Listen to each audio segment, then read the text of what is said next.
დილამშვიდობისა. ეს საქართველოს პირველი არხია, თქვენ უყურებთ გადაცემას პირადი ექიმი მარი მალაზონია ჟესტურ ენაზე თარგმანით. ჩვენ ადამიანზე ვსაუბრობთ. მიუხედავად მისი ასაკისა, სქესისა, ეთნიკური კუთვნილებისა, მიუხედავად ადამიანის რელიგიური მრწამსისა და პოლიტიკური შეხედულებისა, მიუხედავად ადამიანის სოციალურ-ეკონომიკური სტატუსისა და რა თქმა უნდა, მიუხედავად ადამიანის დიაგნოზისა. ჩვენ საუბრობთ ადამიანის სიცოცხლეზე, რომელიც მისი განვითარების ყველა ეტაპზე საყურადღებოა და აქ გვახსენდება აუცილებლად ადამიანის სიცოცხლე და მისი ასაკი. და ნებისმიერი ეტაპი ადამიანის ცხოვრებისა გულისხმობს იმას, რომ ადამიანი ამ ეტაპს სხვადასხვა ასაკობრივ ფაზაში გაივლის. ჩვენ საუბრობთ ასაკზე როგორც დროზე. დრო დაბადებიდან მოცემულ მომენტამდე. დრო, რომელიც ძალიან ბევრ ამას ცვლის ჩვენს ორგანიზმში და ჩვენ ამ ცვლილებების გათვალისწინება გვჭირდება. მაგალითად, ასაკთან შეიძლება იყოს ასოცირებული ბუნებრივი პროცესები და ამას ფიზიოლოგიური ცვლილებები ჰქვია. თუმცა შეიძლება ასაკმა მოიტანოს ბევრი თავსატეხი და ასეთ შემთხვევაში ჩვენ საუბრობთ ასაკთან ასოცირებულ გარკვეულ პათოლოგიებსა და პრობლემებს.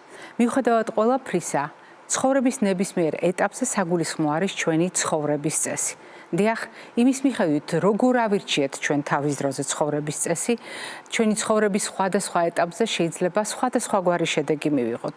თუმცა არასდროს არის გვიან შევცვალოთ ჩვენი ცხოვრების წესი ასაკის მიუხედავად და შევცვალოთ თუნდაც იმიტომ, რომ გავიხსენოთ ცხოვრების წესი ერთ-ერთი მნიშვნელოვანი გზა იმისთვის, რომ ჩვენი ჯანმრთელობა იყოს წონასწორობაში.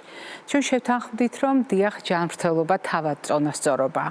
შევთანხმდით, რომ ეს არის წონასწორობა სხვადასხვა ფაქტორთა შორის, რომელთა რიცხვში უნდა გავითვალისწინოთ ჩვენი ფიზიკური მდგომარეობა, ემოციური, სოციალური, მენტალური რასაკვირველია და ჩვენი სულიერი განცდები გარემო ფაქტორებთან ერთად. ეს ყველაფერი კი, როგორც არაერთხელ გვითქვამს, კეთილდღეობას ქმნის. ისეთ კეთილდღეობას, რომელიც ჯანმრთელობის ტოლფასია. აქ განმარტებაც ასე ჟღერს. ჩვენი ჯანმრთელობა ეს არის სრული ფიზიკური, მენტალური და სოციალური კეთილდღეობაა.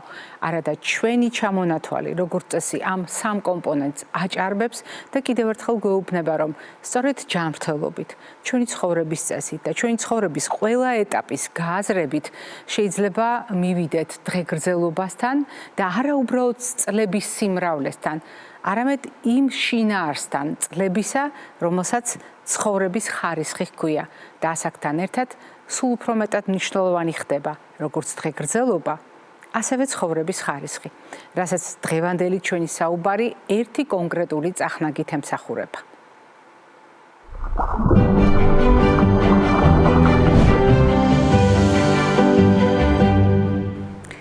ჩვენ შევთანხმდით, რომ დღეს ასაკობრივ ჭრილში დავინახავთ ადამიანის ჯანმრთელობას და გავიაზრებთ, თუმცა, რა თქმა უნდა, არა ყველა სისტემას, არამედ ერთ კონკრეტულ სისტემას ზოგადი ჯანმრთელობის კონტექსტში.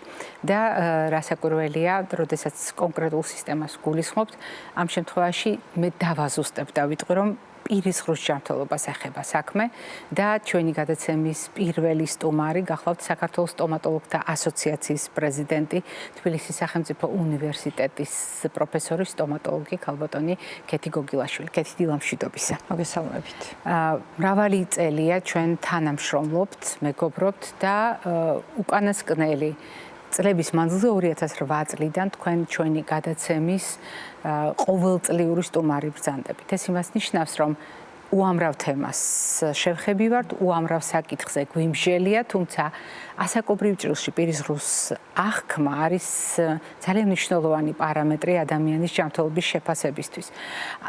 და ვიდრე უშუალოდ ამ საკითხზე ვისაუბრებთ, ალბათ მნიშვნელოვანია გავიხსენოთ, რაც გულისხმობს თავად პირის ღრუს ჯანმრთელობა და რამდენად მნიშვნელოვანია არა კბილი ან რომელიმე დეტალი აღვიქვათ ჯანმრთელობის ნაწილად, არამედ მთლიანად გავიაზროთ პირის ღრუ. მოგესალმებით. დიდი მადლობა მოწვევისთვის, მივესალმებით ჩვენს მაყურებელს და დიდი მადლობა საკმაოდ საინტერესო თემის, ასე ვთქვათ, თემაზე სასაუბროთ მოწვევისთვის. ნებისმიერი ფორმატისში ჩემს საუბარს ვიწყებ ერთი უმნიშვნელოვანესი წინადადებით. ეს გახლავთ ის, რომ პირისღრუს ჯანმრთელობა ზოგადი ჯანმრთელობის განუყოფელი ნაწილია. და ეს წინადადება ნიშნავს იმას, რომ პირისღრუ და ჩვენი ორგანიზმის სხვა ნაწილები ერთმანეთს ძალიან მჭიდროდ უკავშირდება და მათი ჯანმრთელობა ცალ-ცალკე არასდროს არ უნდა განვიხილოთ. პირისღრუს დაავადებები ძალიან ხშირად ვლინდება ზოგადი დაავადებების დროს და ასევე ზოგადი დაავადებები, ანუ ძალიან ხშირად პირისღრუში აისახება და პირიქით შეიძლება პირისღრუს ინფექცია გავრცელდეს და ზოგადი ჯანმრთელობა დააზიანოს. ჩვენ ძალიან დიდი ხანია, როგორც აღნიშნეთ, საუბრობთ ზუსტად ამ თემაზე, რომ პირისღრუს ჯანმრთელობა დამოუკიდებლად არასდროს არ უნდა გავიხილოთ და ის ყოველთვის ზოგადი ჯანმრთელობასთან ჭრილში უნდა ვისაუბროთ ყოველთვის ამის შესახებ. და ზუსტად ამასთან დაკავშირებით 2015 წლის 15 დეკემბერს გაერო ანუ გაერთიანებული ერების ორგანიზაციამ მიიღო დეკლარაცია იმის შესახებ, რომ სტომატოლოგიური დაავადებები, ზოგადად პირისღრუს დაავადებები არასდროს არ უნდა იყოს განხილული მხოლოდ როგორც სტომატოლოგიურ პრობლემად და ეს დაავადებები კლასიფიცირდა ქრონიკული არაგადამდები დაავადებების კონტექსტში. ანუ ამ ჭრილში უნდა განვიხილოთ. ეს ძალიან მნიშვნელოვანი გარდატეხის ეტაპი იყო და ვინაიდან თუ სტატისტიკას შევეხებით, მთელი მსოფლიო მოსახლეობის დაახლოებით 9, ანუ 3.7 მილიარდი ადამიანი ზიანდება პირისღრუს დაავადებებით. თუმცა გლობალურ ჭრილში, გლობალური ჯანდაცვის სტრატეგიებში ამ საკითხს ძალიან დიდი ყურადღება არ ექცეოდა. სტომატოლოგთა მსოფლიო ფედერაცია წლებია ამ საკითხთან დაკავშირებით მუშაობს და საქართველოს სტომატოლოგთა ასოციაცია გახლავთ წევრი სტომატოლოგთა მსოფლიო ფედერაციის, რომელსაც 2 დელეგატი ყავს საქართველოსდან და ერთ-ერთი მე გახლავართ, ამიტომ მე ზუსტად ვიცი რამხელა ენერგია ძალისხმევა არ დაიშურა ამ ორგანიზაციამ იმისათვის, რომ საბოლოოდ მივსულიყავით იქამდე, რომ ეს დაავადებები დამოუკიდებელ ჭრილში კი არ გაგვეხილა, არამედ გაგვეხილა როგორც ქრონიკული დაავადებები. აქამდე როგორ იყო? იყო გადამდები დაავადებები, არაგადამდები დაავადებები და ცალკე იყო სტომატოლოგიური დაავადებები. და სტატისტიკის შესწავლის შემდეგ, რა თქმა უნდა, ეს იყო ძალიან მნიშვნელოვანი გადადგმული ნაბიჯი, რომ უკვე ქრონიკულ დაავადებებში შევიდა, რასაც უკვე ძალიან დიდი ყურადღება უნდა მივაქციოთ. და თავად პირისღრუს ქვეშ რაც იგულისხმება, აი ესეც ძალიან მნიშვნელოვანია, ასე დროს მით უფრო რომ ზოგადი ჯანმრთელობის ჭრილში პირისღრუს ჯანმრთელობა კიდევ უფრო მასშტაბურად მასშტაბურად უნდა განვიხილოთ და იცით გაერთიანებული ერების ორგანიზაცია სტომატოლოგთა მსოფლიო ფედერაციასთან ერთად მოუწოდა სახელმწიფოებს, რომ მთავრობებმა მთავარ ამოცანად ის საკითხი განიხილონ, რომ პირისღრუს ჯანმრთელობა და საერთოდ აი ზოგადი პოლიტიკური ვალდებულებები გადაიტანონ ეროვნულ პოლიტიკაში, დაფინანსების მექანიზმებში ასევე და ინტეგრირებულ ჯანდაცვის პროგრამაში, რაც გაზრდის პრევენციის საკითხს, გააფართოვებს ხელმისაწვდომობას აუცილებელ სტომატოლოგიურ მომსახურებაზე და განსაკუთრებით ისეთი მოწყვლადი ჯგუფებისთვის, რომლისთვისაც ეს არის ბარიერი და ჩვენ დღეს უნდა ვისაუბროთ ზუსტად ხანდაზმულებზე და ეს აი ამ მოწყვლად ჯგუფსაც ეხება. ეხლა ნებისმიერი ასაკობრივ ჯგუფში პირისღრუს ჯანმრთელობა მხოლოდ ღიმილი და ესთეტიკა არ არის. და მე შემიძლია მოვიყვანო ეს სიტყვები სტომატოლოგთა მსოფლიო ფედერაციის, რომელმაც აღნიშნა, რომ ის ჩვენ ყოველთვის უნდა განვიხილოთ ცხოვრების ჯანმრთელობის, ანუ სტილში, ყოველთვის უნდა განვიხილოთ, რომ ძალიან მოქმედებს კვება, აქტიური ცხოვრება და ცხოვრების ხარისხის ერთ-ერთი უმნიშვნელოვანესი საფუძველია ეს ყველაფერი. ნუ ზოგადად ხო ნათქვამია, რომ ასაკოვანი ადამიანი ხანდაზმული ბავშვს ემსგავსებაო. რა თქმა უნდა, ეს არის ახლა მეტაფორული გამოთქმა, მაგრამ ბავშვს ემსგავსება იმით, რომ ჩვენგან თითოეული ადამიანისგან, თითოეული ექიმისგან და ზოგადად სახელმწიფოსგან მათ განსაკუთრებული ყურადღება ჭირდება, მოვლა და ზრუნვა. როდესაც ჩვენ მივედით წერტილთან, სადაც მზრუნველობასთან ერთად უნდა გავითვალისწინოთ ჩვენი ცოდნაც და ინფორმირებულობაც, ძალიან მნიშვნელოვანია მაყურებელმაც მთლიანი მოზაიკა დაინახოს და პირის ზღვა არა იზოლირებულად, არამედ საერთო ჯანმრთელობის კონტექსტში და რამდენიმე წამში ჩვენ კიდევ ერთი კოლეგა შემოგვიერთდება.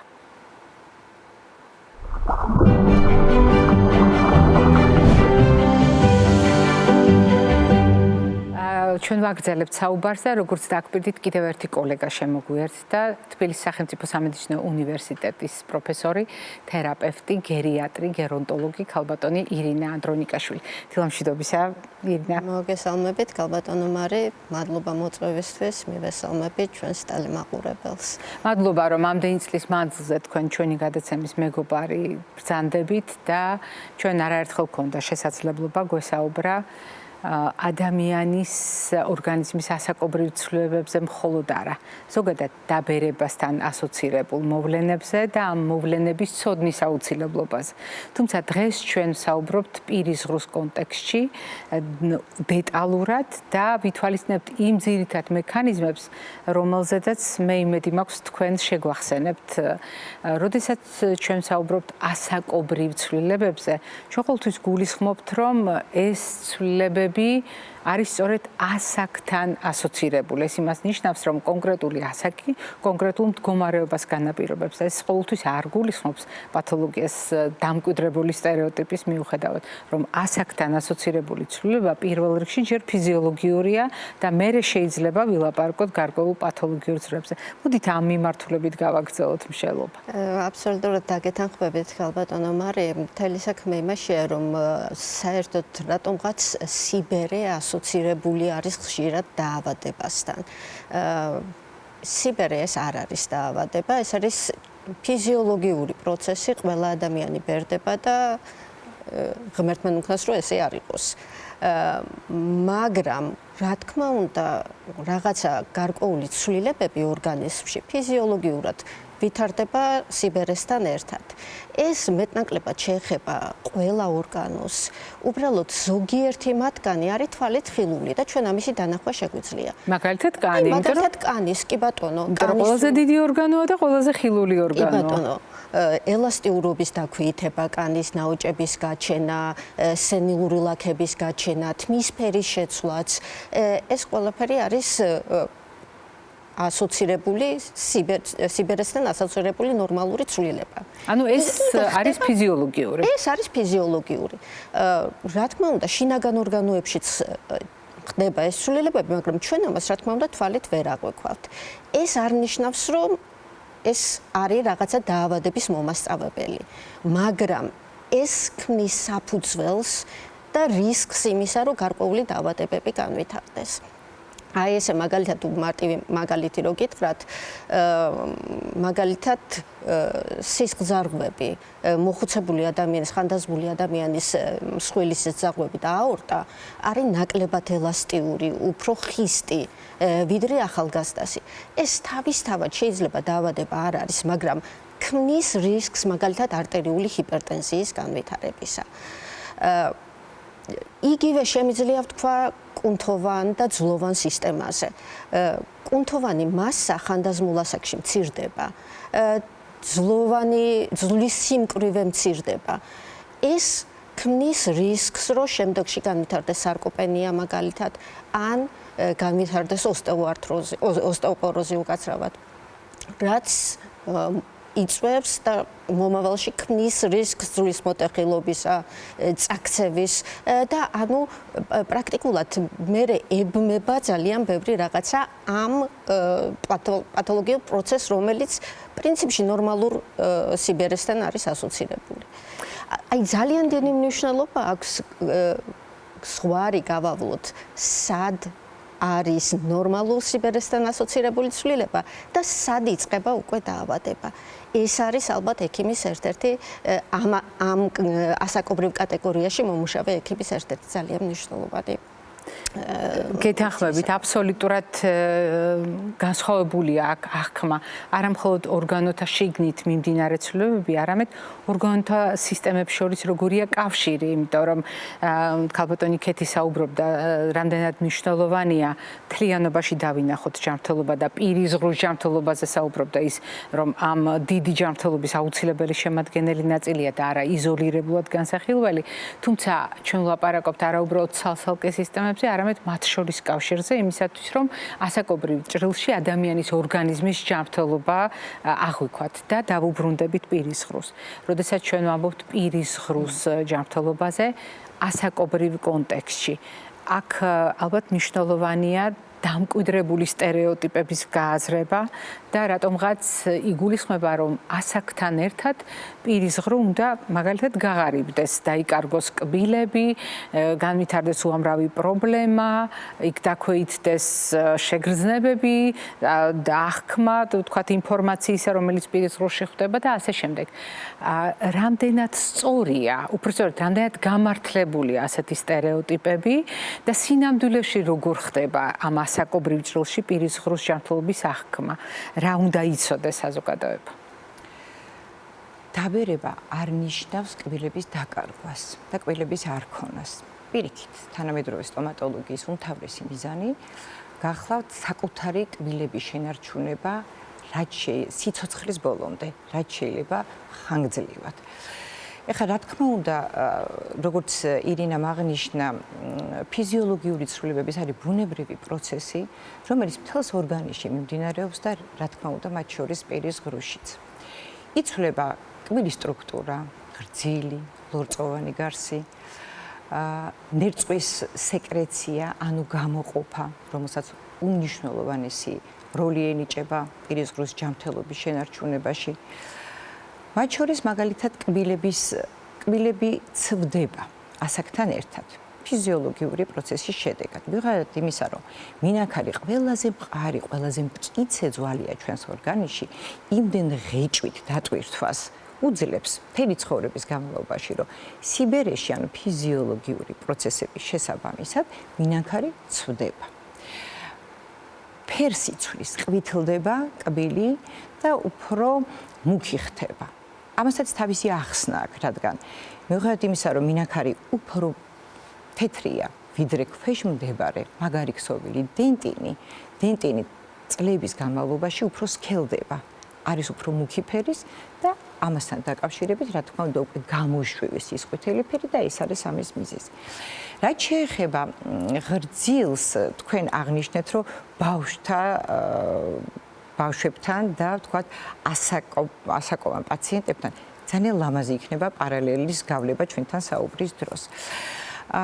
რატომ? იმიტომ რომ ერთ შემთხვევაშიც და მეორე შემთხვევაში თითქოს სიმპტომები მეორდება, მაგრამ ხელშემწყობი ფაქტორი რადიკალურად განსხვავებულია. ჯანმრთელი ღრძილი არის ღია ვარდისფერი. ხოლო და მაშინ, როდესაც კბილები ამოდის, ბავშვის ღრძილები ხდება უფრო შეშუპებული და უფრო წითელი, ანუ ჰიპერემიული. ბავშვებში არის უფრო თხელი და არის უფრო გამჭვირვალე. სწორედ ამიტომ ზედაპირულ შრეებში მდებარე სიზარღვები ქვეშ მდებარე ქსოვილებში ძალიან კარგად გამოშჭვივის. არის უფრო რბილი, ნაკლებად კერატინიზებული და ელასტიკური. ნაკლებ კერატინიზაციაში ვგულისხმობ იმას, რომ ადვილად ხდება მისი ტრავმა სხვადასხვა გარემო ფაქტორებისგან. და როცა კერატინიზაციის პროცესი უკვე ბავშვთა ასაკიდან იწყება და მაშინ როცა უკვე ღეჭვას, კბილების ამოსვლას იწყებს ორგანიზმი, ასეთ შემთხვევაში კერატინი, რომელიც ბოჭკოვანი ცილა არის, რომელიც ჩვენ გვაქვს თმაში, კანში, ფრჩხილებში, ასევე ლორწოვან გარში, ის ზედაპირულ ეპითელურ შრეში თავსდება, ანუ მდიდრდება და ღრძილი უკვე ხდება მტკიცე. ანუ კერატინიზებული ღრძილი არის უკვე მტკიცე. რა ხდება ახლა სიბერეში, ანუ მაშინ, როდესაც ფიზიოლოგიური პროცესები მიმდინარეობს ნორმის ფარგლებში. ხდება ქსოვილების ატროფია. ღრძილი არის ატროფიული, ანუ მოცულობაში მცირდება, უფრო თხელდება. ელასტიკურობაც ქვეითდება და კერატინიზაცია, ანუ მისი სიმტკიცე არის უფრო არათანაბარი, ანუ სადაც მეტი დატვირთვა აქვს, იქ გრძილი არის უფრო კერატინიზებული, მაგრამ ამ შემთხვევაში თითქოს სიმპტომები მეორდება, ჩვენ შეგვიძლია ბავშვთა ასაკს შევადაროთ, მაგრამ იქ თუ მომწიფების პერიოდს ეხება და ანუ მაშინდელი ეს ბავშვთა ასაკში არსებული სიმპტომები გვეუბნება განვითარების პერიოდს გვიხსნის. აქ ამ შემთხვევაში უკვე ასაკობრივი ატროფიული ცვლილებებია. ანუ რეალურად უგანვითარება ქსოვილებს. დიახ. ძალიან საინტერესო არის ნერწვის ფუნქციები, რომელიც არის არამხოლოდ პირის ღრუში, მთელი ორგანიზმისთვის უმნიშვნელოვანი.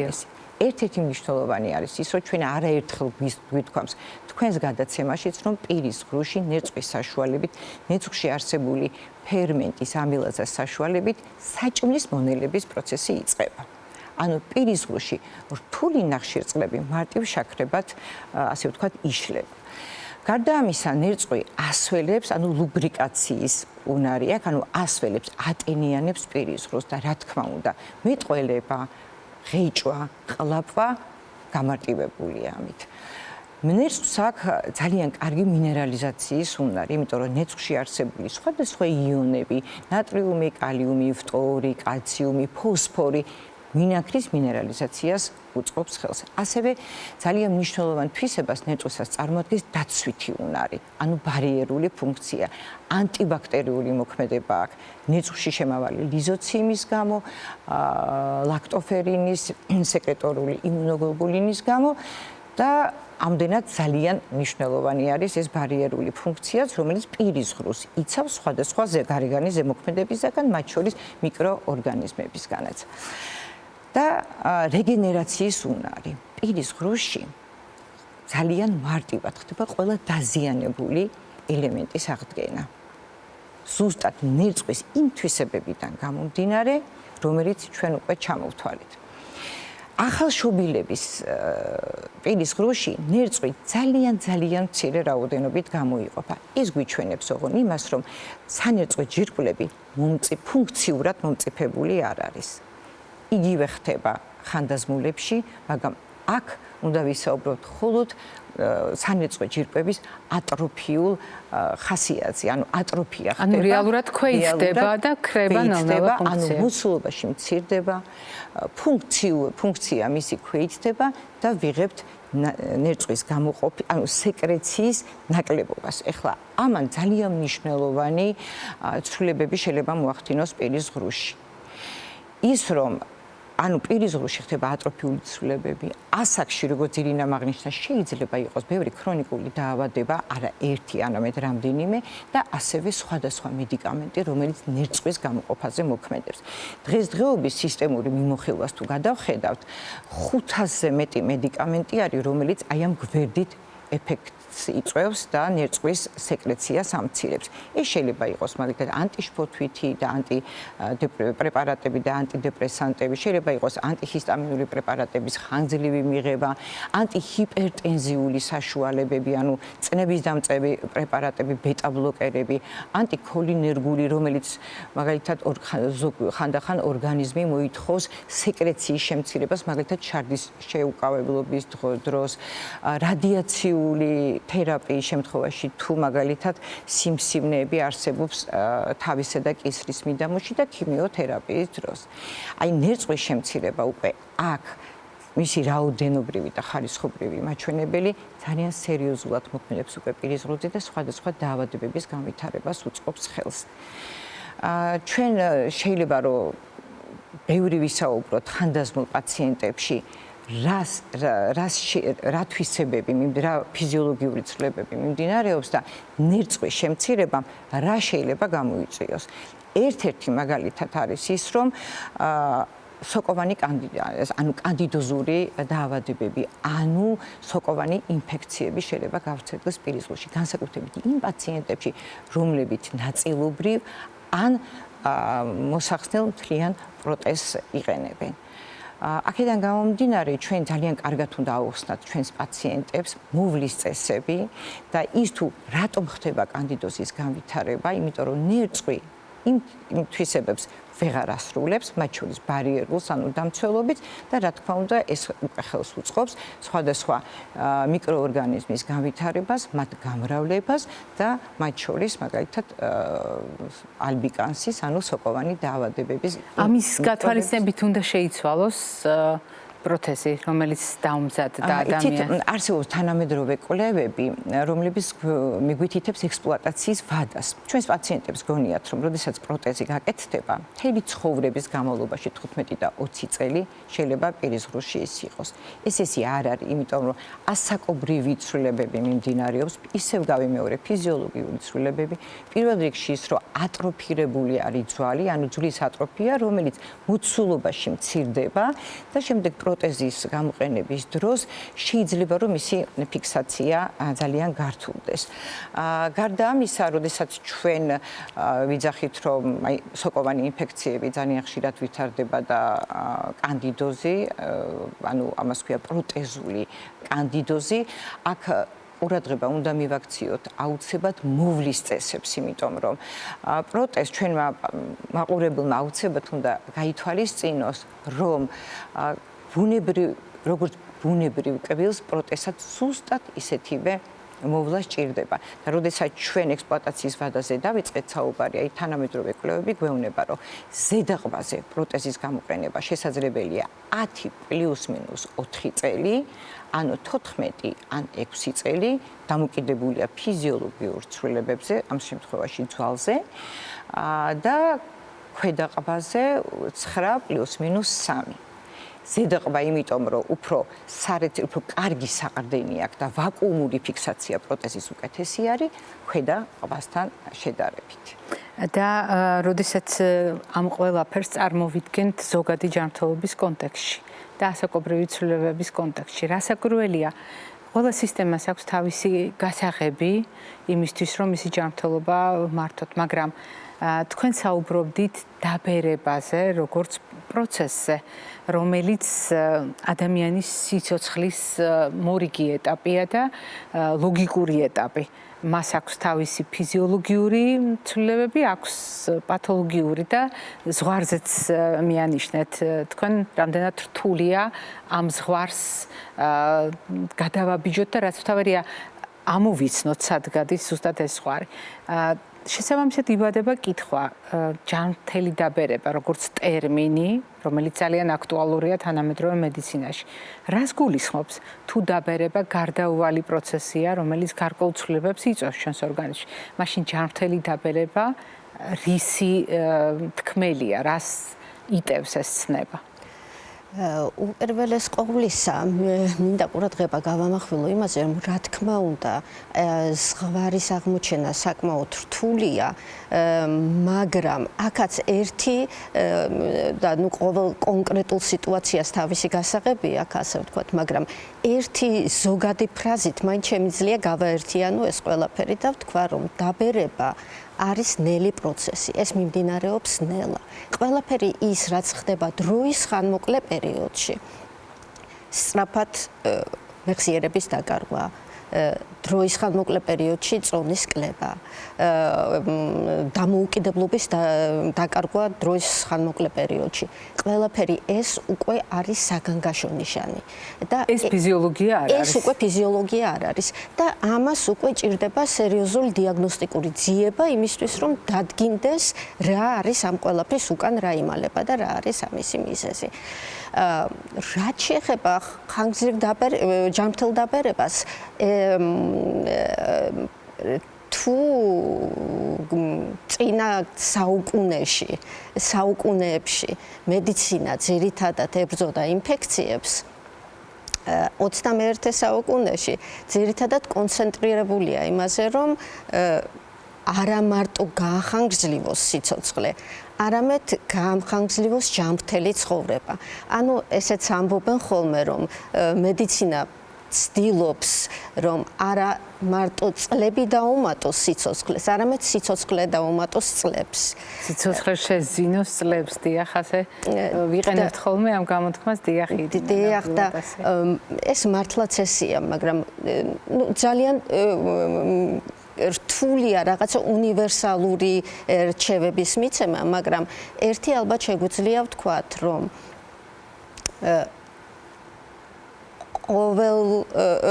ყოველდღიური ფიზიკური აქტივობა ეს არის იგივენაირად მნიშვნელოვანი კუნთების დაძვლებისათვის, როგორც მთელი ორგანიზმისთვის ზოგადად. სოციალური აქტივობა არანაკლებ მნიშვნელოვანია, იმიტომ რომ რაც კუნთებისთვის და ძვლებისთვის არის ფიზიკური ვარჯიში, ტვინისთვის იგივეა სოციალური აქტივობა. მარტოობა არის სერიოზული რისკ ფაქტორი მოხუცებულ ასაკში. სწორი კვება ესეც ერთ-ერთი ძალიან მნიშვნელოვანი და სწორად შერჩეული საკვები რაციონი. და ალბათ ბოლო და ერთ-ერთი ყველაზე მნიშვნელოვანი კიდევ არის რეგულარული სამედიცინო მეთვალყურეობა. ანუ მე ვგულისხმობ აქ პრევენციულ ღონისძიებებს, სკრინინგულ პროგრამებში ჩართვას, იმ დაავადებების გეგმიურ შემოწმებას, იმ დაავადებების აღმოჩენას, რომელიც შედარებით ნაკლები სიმპტომატიკით მიმდინარეობენ, ან ზოგჯერ უსიმპტომოთაც კი და მათ დროულ მკურნალობას, ეს ყველაფერი საშუალებას მოგცემს, რომ ცხოვრების ეს პერიოდიც გახდეს სრულფასოვანი, საინტერესო და ახალი თავგადასავლებით სავსე. ძალიან დიდი მადლობა კოლეგებო დღევანდელი სტუმრობისთვის.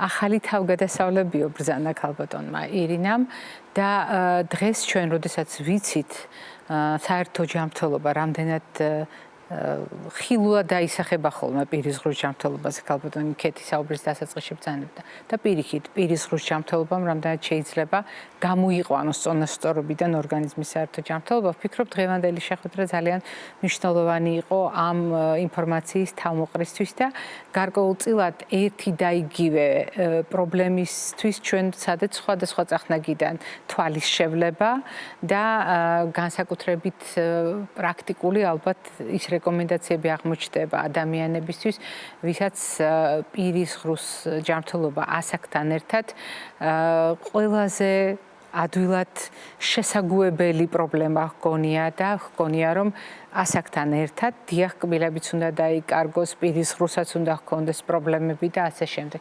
თუმცა თანამედროვე მედიცინა ასე უკვე დიდი ხანია აღარ ფიქრობს. მადლობას მოგახსენებთ დღევანდელი სტუმრობისთვის, მაყურებელს შევახსენებთ დღევანდელი ჩვენი გადაცემის სტუმრები ბრძანდებოდნენ.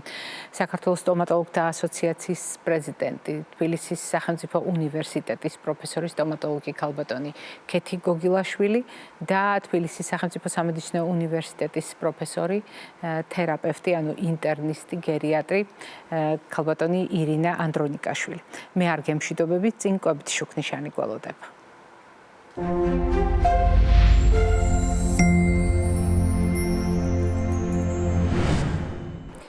კვებითი შუქნიშანი ყოველთვის გზამკვლევია, ორიენტირია, რომელიც გვეხმარება კონკრეტულ პრობლემასთან ერთად აღვქვათ კვება, ანუ რა შეიძლება გამოვიყენოთ კვებითი რეკომენდაციებიდან იმისთვის, რომ ეს პრობლემა ავიცილოთ თავიდან, ან თუ უკვე არსებობს, ამ პრობლემას უკეთ მოვუაროთ. როდესაც ასაკობრივ ჭრილში პირისღრუზე ვსაუბრობთ, ჩვენ ზუსტად ვიცით, რომ არის პათოლოგიური და ფიზიოლოგიური თავისებურებები. პირველ რიგში ასაკს ახლავს ფიზიოლოგიური ცვლილებები და კვებით შუქნიშანთან ერთად რასაკვირველია ეს ყველაფერი უნდა გავითვალისწინოთ. და დავიწყოთ იქიდან, რომ პირისღრუ არის წინა ნაწლავი. ეს იმას ნიშნავს, რომ პირისღრუს ჯანმრთელობა და პირისღრუში წონასწორობა არის იმ წონასწორობის ნაწილი, რაც ზოგადად ნაწლავს უკავშირდება. ნაწლავი რომ ჩვენი ჯანმრთელობის წინაპირობაა, ეს უკვე ვიცით, მაგრამ ყველაფერი რაც ხდება ზოგადად ნაწლავში, აუცილებლად აისახება პირისღრუში და პირიქით პირისღრუმ შეიძლება განსაზღვროს, რა მოხდება ნაწლავში. ამიტომ ნაწლავზე ზრუნვა პრაქტიკულად პირისღრუზე ზრუნვასაც ნიშნავს. თუ ჩვენ ცოტა უფრო ფართოდ დავინახავთ ფიზიოლოგიურ ცვლილებებს, რომელიც ასაკს ახლავს, აუცილებლად გაგვახსენდება ის რომ ჩვენ სამყაროს გრძნობათა ორგანოების მეშვეობით აღვიქვამთ. ასაკთან ერთად იცვლება ჩვენი აღქმა და მათ შორის ჩვენი ორგანიზმის რეაგირება იმ ინფორმაციაზე, რომელსაც გარე სამყაროდან ვიღებთ.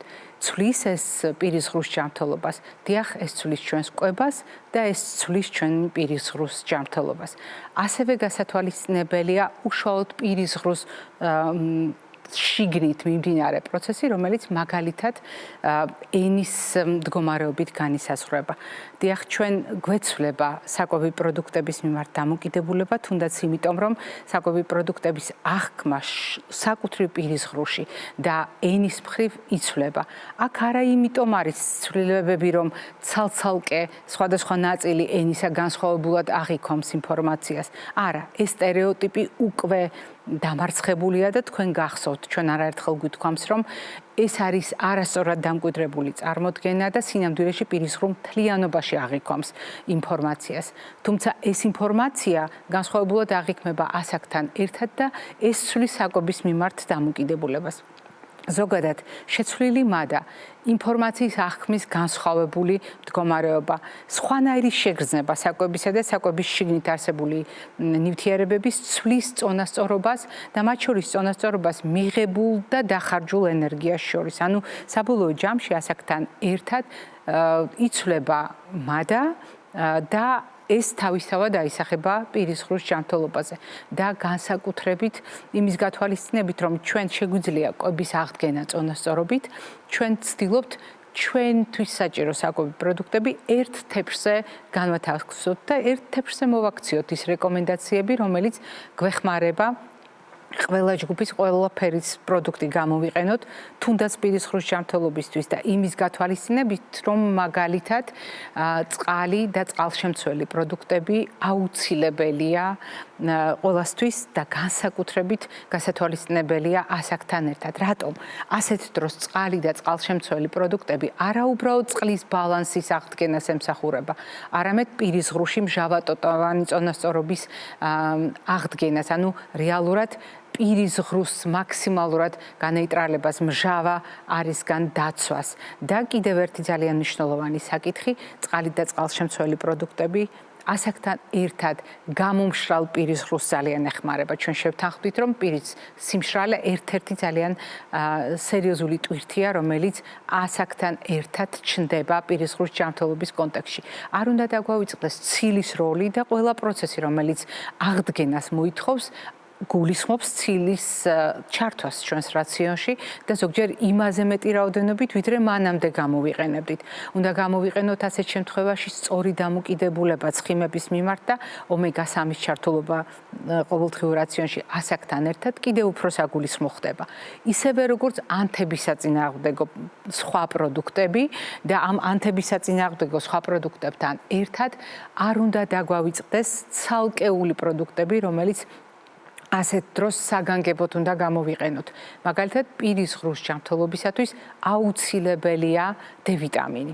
პირის ღრუს ჯანმრთელობისთვის აუცილებელია D ვიტამინთან ერთად კალციუმი, იმიტომ რომ D ვიტამინი არის ერთგვარი გზამკვლევი კალციუმისათვის, მაგრამ იზოლირებულად მხოლოდ კალციუმი გნებავთ ცხოველური ან მცენარეული პროდუქტებიდან მიღებული საკმარისი იქნება პირის ღრუს ჯანმრთელობისთვის. აღმოჩნდა, რომ არა და მრავალრიცხოვანი კვლევებით დადასტურებულია. კალციუმთან ერთად ჩვენ აუცილებლად უნდა გავითვალისწინოთ ფოსფორი ორგანიზმში და კალციუმსა და ფოსფორს შორის თანაფარდობა. და ასეთ შემთხვევაში ფოსფორშემცველი პროდუქტები, გნებავთ ხორცი, გნებავთ პარკოსნები, იქნება ეს თევზეული თუ მაგალითად გოგრის თესლი, არის ძალიან კარგი შემავსებელი საკვები პროდუქტების მეშვეობით ორგანიზმის მოთხოვნილებისა ფოსფორზე. თუმცა აი ამ ელემენტებთან ერთად არ უნდა დაგვავიწყდეს განსაკუთრებით საყურადღებო ეგრეთ წოდებული ანტიოქსიდანტი ვიტამინები, რომელთა რიცხვში პირველ რიგში დავასახელებ C ვიტამინს და მისი როლი პირის ღრუსთვის წარმოუდგენლად დიდია, ისევე როგორც აქ უნდა გავითვალისწინოთ ტოკოფეროლის, ანუ E ვიტამინის მნიშვნელობა და არ უნდა დაგვავიწყდეს A ვიტამინის მნიშვნელობა, რომელიც მზასახით ცხოველური წარმოშობის პროდუქტებშია, ხოლო მისი წინამორბედი კაროტინების და კაროტინოიდების სახით არის მცენარეულ პროდუქტებში. და აი ამ ყველაფრის ერთობლიობა, აი ამ ანტიოქსიდანტური თვისებების მქონე პროდუქტების ერთობლიობა ეს სხვა არაფერია თუ არა ცისარტყელა თეფშზე, როდესაც სხვადასხვა ფერის პიგმენტის მიღმა სწორედ ანტიოქსიდანტური, ანუ ანტიდამჟანგავი ბუნების ნივთიერებებია დაშიფრული, რომელთა დახმარებითაც ჩვენ ვახერხებთ თავისუფალი რადიკალებისგან გათავისუფლებას, მათ განეიტრალებას. ორგანიზმის შიგნით მიმდინარე პროცესების დროს წარმოქმნილი იქნება ეს თუ გარედან ჩვენს ორგანიზმში მოხვედრილი. მაგრამ მიუხედავად იმისა, ჩვენ რა კონტექსტში ვსაუბრობთ ასაკობრივ ჭრილში პირის ღრუს ჯანმრთელობაზე, არ უნდა დაგვავიწყდეს, რომ საერთო ჯანმრთელობა არის განმაპირობებელი პირის ღრუს ჯანმრთელობისა და პირის ღრუს ჯანმრთელობა განმაპირობებელი ზოგადი ჯანმრთელობისა და აი ასეთ შემთხვევაში ჩვენ ყველა ის ფაქტორი ცხოვრების წესისა, რომელიც გვეხმარება ზოგადი ჯანმრთელობის შენარჩუნებაში, უნდა გავიხსენოთ ძილის მოწესრიგება, ფიზიკური აქტივობა, წონის ოპტიმალური მართვა, კვების რაციონთან ერთად გავითვალისწინოთ რეჟიმი, ულუფა და მხოლოდ ასეთ შემთხვევაში ვილაპარაკოთ უკვე იმ პროდუქტებზე, რომელსაც რისკის ზონად განვიხილავთ, იქნება ეს პროცესირებული, ანუ დამუშავებული პროდუქტები, შაქრით დატვირთული პროდუქტები, ალკოჰოლი, რომელიც ასაკთან ერთად სულ უფრო მეტად ზრდის პირის ღრუს კიბოს განვითარების რისკს. ეს იყო დღევანდელი ჩვენი რეკომენდაციები, რომელიც განსაკუთრებით აქტუალურია სწორედ აი ამ შუქნიშნის ფონზე, სადაც ყველა პროდუქტის მიღმა შეიძლება სწორედ ანთებისაწინააღმდეგო, ანტიოქსიდანტური თვისების მქონე პროდუქტები ვნახოთ, რომელიც ასაკთან ერთად პირის ღრუს ჯანმრთელობისთვის სულ უფრო და უფრო მნიშვნელოვანი ხდება. ხოლო იმის წარმოდგენა, რომ პირის ღრუ არის ხშირ შემთხვევაში განსაზღვრელი საერთო ჯანმრთელობისა და პირიქით, მე ვფიქრობ, დღევანდელი ჩვენი კვებითი შუქნიშანი ამაში ძალიან კარგად დაგვეხმარება, ვიპოვოთ უკეთესი ორიენტირები და უფრო მეტად დავფიქრდეთ პირის ღრუს ჯანმრთელობაზე ასაკობრივ ჭრილში. მე ამით გემშვიდობებით ჯანმრთელობას და დღეგრძელობას გისურვებთ.